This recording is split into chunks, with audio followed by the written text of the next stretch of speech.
कल रामपुर में जिस तरह मतदान हुआ ये आप सब लोगों ने देखा। जिस तरह लोगों की हड्डियां तोड़ी गई, उन पर डंडे बरसाए गए और मतदान स्थल तक जाने से उन्हें रोका गया। गली गली मोड़ मोड़ पर पुलिस खड़ी हो गई और लोगों को जाने नहीं दिया और मतदान को प्रभावित किया गया। ये बड़ा दुखद हुआ और ये इतिहास में एक अजीब व गरीब घटना है कि जब लोगों को अपने मताधिकार इस्तेमाल करने से रोका गया। अब मतगणना होना है।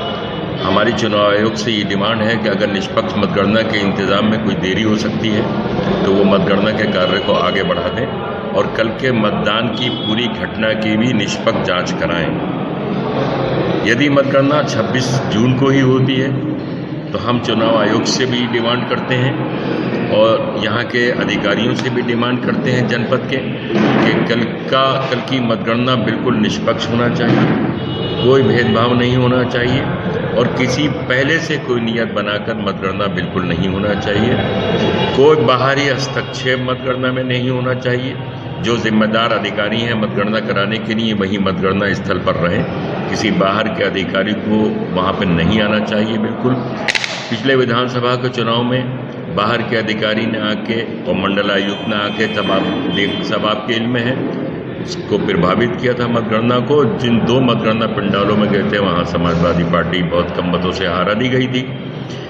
लिहाजा 26 जून की मतगणना में कोई बाहरी हस्तक्षेप नहीं होना चाहिए। बहुत सुकून और शांति के साथ गिनती होना चाहिए, कोई जल्दबाजी नहीं होना चाहिए। हर राउंड की नतीजे की घोषणा के बाद अगले राउंड की गिनती होना चाहिए। शांति व्यवस्था वहाँ बनाए रखना चाहिए। यही हमारी जिला प्रशासन से भी और चुनाव आयोग से भी डिमांड है। पुलिस बुलाकर पूरे रामपुर को छावनी बनाया गया और एक एक मतदान स्थल पर हजारों पुलिस के जवान और इंस्पेक्टर लगाए गए जो जिलों से मंगाए गए। शहर के एक एक बूथ पे आतंक मचा। शहर को खास टारगेट किया गया। स्वार टांडा विधानसभा क्षेत्र को खास टारगेट किया गया और टांडा, दड़ियाल, मसवासी, नरपत नगर में स्वार में तो वोट डालने ही नहीं दिया गया। ये मंजर जहां जहां आप लोग मुझे कल मिले मैंने आपको दिखाए और आपने खुद भी जहां जहां घूमेंगे वो सब देखा होगा। इन परिस्थितियों में रामपुर में मतदान हुआ है और जो सूचना है कि 41% हुआ है। जिन लोगों ने वोट डाला है उन्होंने अपनी जान जोखिम में डाल के वोट डाला है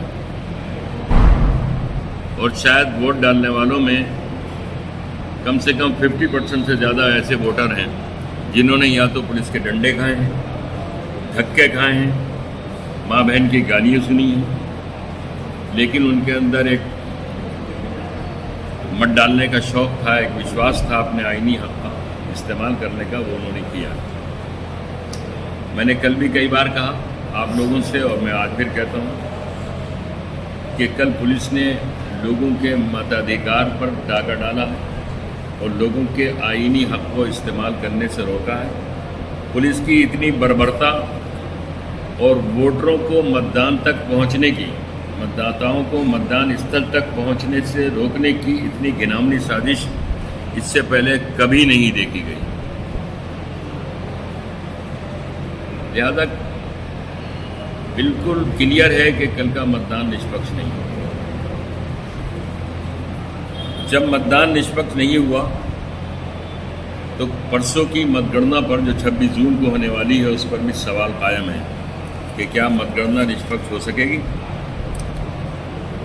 मतदान में जो बर्बरता हुई है और लोग वोट ही नहीं डाल सके हैं तो हम तो ये चाहेंगे चुनाव आयोग से कि वो मतगणना को अपनी प्रशासनिक कार्यशैली सही करने के लिए और जो यहाँ के प्रशासनिक और पुलिस अधिकारी हैं उनकी प्रशासनिक शैली सही करने के लिए और इस गारंटी के लिए कि मतगणना निष्पक्ष हो, चाहे तो मतगणना को और आगे बढ़ा दें